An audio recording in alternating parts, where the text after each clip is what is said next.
Singers जो audition में हुए रिजेक्ट। दोस्तों म्यूजिक कौन नहीं सुनता, मेरे जैसे और भी बहुत से लोग होंगे जिनका म्यूजिक के बिना दिन पूरा नहीं होता है। ऐसे बहुत सारे सिंगर हैं जो हमारे फेवरेट होते हैं, जिन्हें हम आज बड़ी बड़ी फिल्मों में गाना गाते हुए भी सुनते हैं। लेकिन क्या आप जानते हैं इन सिंगर का बड़ी बड़ी फिल्मों में गाना गाकर फेमस सिंगर बनने का सफर कैसा रहा है। इनमें से बहुत से फेमस सिंगर ऐसे हैं जिन्हें रियलिटी शोज में से रिजेक्ट करके बाहर का रास्ता दिखा दिया गया था। आज की वीडियो में हम ऐसे ही सिंगर की बात करेंगे जिन्हें जज ने ये कहकर बाहर कर दिया कि आप अच्छा नहीं गाते हैं, और आज वही सिंगर इंडस्ट्री पर राज कर रहे हैं। चलिए बिना देरी किए शुरू करते हैं आज का वीडियो। विशाल मिश्रा। दोस्तों आपको कबीर सिंह मूवी का कैसे हुआ सॉन्ग तो याद ही होगा। आप शायद ये भी जानते होंगे कि इस गाने को सिंगर विशाल मिश्रा ने गाया है। लेकिन आज हम आपको सक्सेसफुल सिंगर विशाल मिश्रा के रिजेक्शन की कहानी बताने जा रहे हैं। सुपरहिट गाने देने वाले सिंगर विशाल मिश्रा सिर्फ सिंगर ही नहीं, म्यूजिक कंपोजर भी हैं। विशाल मिश्रा उन्हीं सक्सेसफुल सिंगर्स की लाइन में आते हैं जिन्हें कभी रियलिटी शोज में रिजेक्ट करके बाहर का रास्ता दिखा दिया गया था। एक बार रिजेक्ट होना तो समझ में आता है, लेकिन दो बार किसी रियलिटी शो से बाहर कर दिया जाना बेहद ही निराशाजनक होता है। लेकिन विशाल मिश्रा ने हार नहीं मानी और आज टॉप कंपोजर और सिंगर बन गए हैं। विशाल मिश्रा ने पहली बार इंडियन आइडल 4 में ऑडिशन दिया था, लेकिन उन्हें पहले ही राउंड में बाहर कर दिया गया। उसके बाद विशाल ने सीजन 6 में फिर से ऑडिशन दिया, जिसमें पहले राउंड में तो उन्हें पास कर दिया गया, लेकिन दूसरे राउंड में पहुंचने के बाद उन्हें एक बार फिर से रिजेक्ट करके शो से आउट कर दिया गया। लेकिन विशाल को अपने हुनर पर पूरा भरोसा था। उन्होंने 2 बार रिजेक्ट होने के बाद भी इस हार को अपने ऊपर हावी नहीं होने दिया और उन्होंने तीसरी बार फिर से डीडी नेशनल के एक रियलिटी शो भारत की शान सिंगिंग रियलिटी शो में हिस्सा लिया, और सिर्फ हिस्सा ही नहीं लिया, इस रियलिटी शो को जीतकर शो का टाइटल भी अपने नाम किया। विशाल मिश्रा को कंपोजर के तौर पर फिल्म करीब करीब सिंगल के टाइटल ट्रैक में पहली बार काम मिला था, लेकिन विशाल एक सिंगर के तौर पर अपना नाम बनाना चाहते थे, इसलिए विशाल मेहनत करते रहे और सही समय का इंतजार उनके लिए मीठा फल लेकर आया। कबीर सिंह के सुपरहिट सॉन्ग कैसे हुआ से उन्होंने सिंगर के तौर पर बॉलीवुड में पहला गाना गाया, और ये गाना कितना हिट हुआ था हम सभी जानते हैं। उनकी आवाज को लोगों ने बहुत पसंद किया और इस गाने के बाद उनका सिंगर बनने का सपना सच हो गया। इसके बाद विशाल मिश्रा ने लगातार बहुत अच्छे गाने गाए हैं जो कि लोगों ने पसंद भी किए हैं, और विशाल म्यूजिक एल्बम के लिए भी कंपोजिंग और सिंगिंग करते रहते हैं। अपनी कंपोजिंग और सिंगिंग को लेकर विशाल इतने फेमस हो चुके हैं कि उन्होंने अक्षय कुमार और जैकी भगनानी के कहने पर लॉकडाउन के समय फिर मुस्कुराएगा इंडिया गाने की कंपोजिंग और सिंगिंग दोनों ही की थी। एमी वे बंटाए। दोस्तों हम बात करने जा रहे हैं एक ऐसे सिंगर के बारे में जिन्होंने इंडियाज गॉट टैलेंट में ऑडिशन दिया था। अपने रैप सॉन्ग के जरिए उन्होंने जजेस को इंप्रेस करने की कोशिश की, लेकिन उन्हें वहां पर निराशा ही हाथ लगी और उन्हें रिजेक्ट कर दिया गया। उसके बाद उन्होंने फेमस होने के लिए अपना यूट्यूब चैनल बनाया और उस पर रैप सॉन्ग अपलोड किया। उनका पहला रैप सॉन्ग लोगों को पसंद आया, लेकिन उसके बाद उन्होंने जितने भी रैप सॉन्ग अपलोड किए एक भी वीडियो पर व्यूज नहीं आए। जी हाँ दोस्तों, हम बात कर रहे हैं एमी वे बंटाए की। ये उनका असली नाम है। इनका असली नाम शाहरुख शेख है। आपको बता दें कि उन्होंने अपना पहला रैप हॉलीवुड से इंस्पायर होकर इंग्लिश में लिखा था, लेकिन जब उनके पिता ने उन्हें समझाया कि ये इंडिया है, उसी भाषा में रैप लिखा जाना चाहिए जिसे सभी लोग समझ सकें, उसके बाद उन्होंने हिंदी में लिखा और उसे अपने चैनल पर अपलोड भी किया। लेकिन सफलता का स्वाद चखने के लिए उन्हें 3 साल का इंतजार करने पड़ा, और इस इंतजार का जो फल उन्हें मिला उन्होंने कभी सोचा भी नहीं था। असल में एक इंटरव्यू में रैप सिंगर रफ्तार ने उनके लिए कहा कि एमी वे अभी पैसा नहीं कमा रहे हैं। ये बात शायद एमी वे को अच्छी नहीं लगी और उनकी इस बात का जवाब देते हुए उन्होंने एक नया रैप सॉन्ग लॉन्च कर दिया, और बस यही एमी वे का टर्निंग पॉइंट था। इस गाने के आने के बाद काफी कंट्रोवर्सी हुई और उसका फायदा एमी वे को कुछ इस तरह मिला कि एक दिन में उनके यूट्यूब पर 5 लाख से ज्यादा सब्सक्राइबर हो गए। इसके बाद एमी वे ने कभी मुड़कर नहीं देखा, उन्हें सफलता मिलती गई। बॉलीवुड फिल्म गली बॉय में भी उनका एक रैप सॉन्ग रखा गया था। इसके अलावा रेडियो सिटी फ्रीडम ने भी उन्हें लगातार 3 साल तक बेस्ट हिप हॉप आर्टिस्ट का अवार्ड दिया है। आखिरकार एमी वे बंटाए की मेहनत रंग लाई और आज वो एक सक्सेसफुल हिप हॉप आर्टिस्ट है। नेहा कक्कड़। अब जिस सिंगर की हम बात करने जा रहे हैं उनकी सफलता को सुनकर शायद आप हैरान रह जाएंगे। जिस रियलिटी शो में कंटेस्टेंट बनकर वो आई थी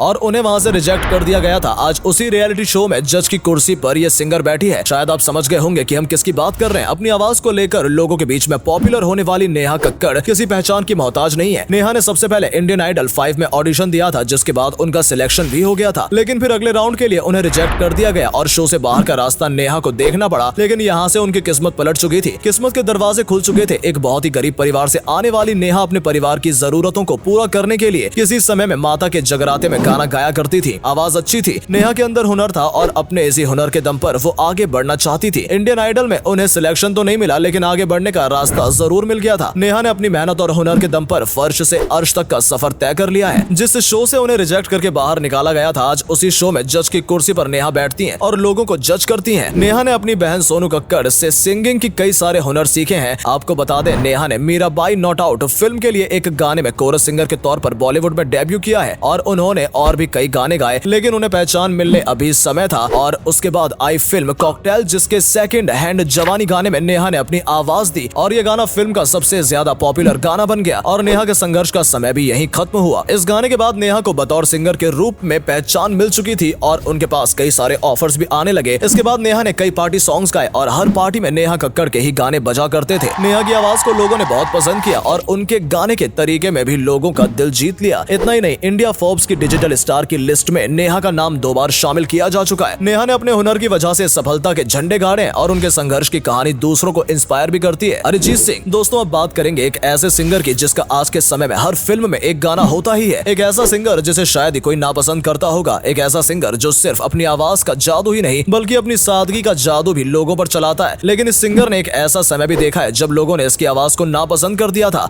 दोस्तों, हम बात कर रहे हैं सुपरहिट सिंगर अरिजीत सिंह की। सोनी टीवी पर आने वाले शो फेम गुरुकुल में हिस्सा बने अरिजीत सिंह को टॉप 5 में आने से जनता द्वारा ही रोक दिया गया था। उनकी आवाज को इतने वोट दिए ही नहीं गए थे कि वो टॉप 5 में पहुंचते, जिसकी वजह से उन्हें शो से बाहर का रास्ता देखना पड़ा। लेकिन कहते हैं ना, जहां हौसला होता है वहां सफलता को सर झुकाना ही पड़ता है। इसी शो के जज रहे शंकर महादेवन और डायरेक्टर संजय लीला भंसाली को अरिजीत की आवाज ने काफी इंप्रेस किया था और दोनों ने ही उन्हें ब्रेक देने की कोशिश भी की। इसी के चलते शंकर महादेवन ने अपनी music album high school musical 2 के गाने आजा नचले में ब्रेक दिया। लेकिन ये गाना लोगों को कुछ खास पसंद नहीं आया। शायद किस्मत में अभी और मेहनत करना लिखा था। इसके बाद संजय लीला भंसाली ने भी उनकी फिल्म सावरिया में अरिजीत सिंह से गाना गवाया। लेकिन जब तक सही समय नहीं आता, आपकी किस्मत का तारा नहीं चमक सकता। ऐसी ही कुछ अरिजीत के साथ भी हुआ। उन्होंने गाना गाया तो सही, लेकिन फिल्म की स्क्रिप्ट में चेंज किए गए और उस गाने को हटा दिया गया। लेकिन अरिजीत निराश नहीं हुए और मेहनत करते रहे और रियलिटी शो 10 का 10 सिंगिंग शो में हिस्सा लिया और जीत अपने नाम की और यहीं से उनके लिए किस्मत के दरवाजे खुलते गए। इसके बाद अरिजीत के चमकने का समय आया और आशिकी 2 के तुम ही हो गाने ने उन्हें इंडस्ट्री में पहचान दिला दी। सिर्फ एक गाने ने अरिजीत को आसमान का सितारा बना दिया और यहाँ से शुरुआत हुई उनकी सफलता का दौर। एक के बाद एक हिट गाने देने वाले अरिजीत सिंह लोगों के दिलों में बस चुके थे। उनके इमोशनल गाने सुनकर लाइव कॉन्सर्ट में लोग रोने लगते हैं। इस बात से आप समझ सकते हैं कि लोग उनकी आवाज से किस कदर जुड़ चुके हैं। निराशा हाथ लगने के बाद भी हार न मानने का आज अरिजीत को यह इनाम मिल रहा है कि वो इंडस्ट्री के हाईएस्ट पेड सिंगर हैं। इतना ही नहीं, अपनी सादगी और व्यवहार के चलते भी अरिजीत अपने फैंस के दिलों पर राज करते हैं। इतने बड़े सिंगर होने के बाद भी अरिजीत हमेशा अपने फैंस के साथ जुड़े रहते हैं। इंडस्ट्री की हर दूसरी फिल्म में गाना और ढेरों अवार्ड के साथ उन्हें नवाजा जा चुका है। इतना ही नहीं, 2020 में स्पॉटिफाई ने उन्हें सबसे ज्यादा स्ट्रीमिंग स्टार का टाइटल भी दिया है। दोस्तों, आज आपने सुनी सुपरहिट सिंगर के स्ट्रगल की कहानी जो कि सचमुच इंस्पायर करने लायक है। इन सभी में आपका फेवरेट सिंगर कौन सा है? कमेंट करके जरूर बताइए और किसकी स्टोरी ने आपको सबसे ज्यादा मोटिवेट किया ये भी बताइए।